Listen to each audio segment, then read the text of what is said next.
Welcome back to our channel Pooja Gantela YouTube channel. So ఈరోజు special video egg biryani. So same hotel స్టైల్లో లాగా egg biryani రావాలి అంటే సో నేను చేసినట్టు ఒకసారి ట్రై చేయండి అబ్బా, కంపల్సరీగా హోటల్లో తిన్న ఫీల్ వచ్చేస్తుంది.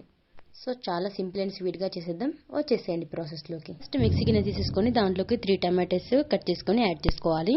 అండ్ 2 చిన్న అల్లం ముక్కలు అండ్ 4 వెల్లిపాయలు కూడా యాడ్ చేసుకొని, నెక్స్ట్ ఇప్పుడు మిరియాలు అండ్ లవంగాలు, ఒక దాల్చిన చెక్క కూడా యాడ్ చేసుకొని మిక్సీ పట్టేసుకొని పక్కన పెట్టేసుకోవాలి. సో నెక్స్ట్ ఒక గిన్నె పెట్టేసుకొని దాంట్లో సగం కంటే తక్కువ వరకు కొంచెం వాటర్ తీసేసుకొని దాంట్లోకి మసాలా ఐటమ్స్ యాడ్ చేసుకొని మరగనివ్వాలి. కొంచెం మరిగిన తర్వాత దాంట్లోకి బాస్మతి రైస్ అయితే యాడ్ చేసుకోవాలి. నేను ముందుగా నానబెట్టి పెట్టేసుకున్నాను రైస్ని ఒక 1 అవర్ ముందు.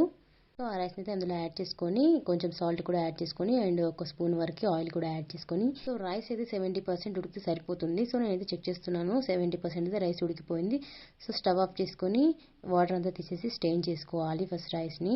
సో బాగా కుక్ అవ్వకుండా చూసుకోండి, 70 or 80% ఉడికితే సరిపోతుంది. స్టెయిన్ చేసుకొని పక్కన పెట్టేసుకోండి. సో నెక్స్ట్ బిర్యానీ ప్రిపేర్ చేయడం కోసం బిర్యానీ గిన్నె పెట్టేసుకొని తగినంత ఆయిల్ వేసేసుకొని దాంట్లోనే బాయిల్ చేసిన ఎగ్స్ ఫ్రై చేసుకోవాలి ఒక 2-3 minutes.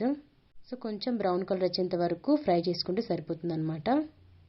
ఇలా ఫ్రై అయిపోయిన తర్వాత తీసి వేరొక ప్లేట్లో యాడ్ చేసుకొని దాంట్లో ఆయిల్లో ఒక పెద్ద సైజ్ ఆనియన్ చిన్నగా కట్ చేసుకొని యాడ్ చేసుకోవాలి. అండ్ ఒక 4-5 మిర్చి కూడా యాడ్ చేసుకుంటున్నాను. సో అవి వేగేటప్పుడే కొంచెం బిర్యానీ ఆకు కూడా యాడ్ చేసుకోవాలి. అండ్ ఒక క్యారెట్ని చిన్నగా తరిగి కూడా యాడ్ చేసుకుంటున్నాను. సో ఇవన్నీ కొంచెం ఫ్రై అయిపోయిన తర్వాత కొద్దిగా సాల్ట్ కూడా యాడ్ చేసుకొని కొంచెం పసుపు కూడా యాడ్ చేసుకోవాలి. సో ఆనియన్స్ అనేవి కొంచెం మంచిగా బ్రౌన్ కలర్ వచ్చేంత వరకు వేగిన తర్వాత నెక్స్ట్ మనం ముందుగానే టమాటో పేస్ట్ చేసి పెట్టేసుకున్నాం కదా, అది యాడ్ చేసుకొని ఫ్రై చేసుకోవాలి మళ్ళీ ఒక 2 minutes. ఒక 2 minutes తర్వాత కొంచెం ధనియా పౌడర్, కొంచెం గరం మసాలా అండ్ బిర్యానీ మసాలా కూడా యాడ్ చేసుకొని చిటికెడే కొంచెం కారం లైట్గా యాడ్ చేసుకొని next tomato paste and masala అన్నీ కొంచెం దగ్గర పడేంత వరకు కలుపుతూనే ఉండాలి. కొంచెం వెయిట్ చేస్తే సరిపోతుంది.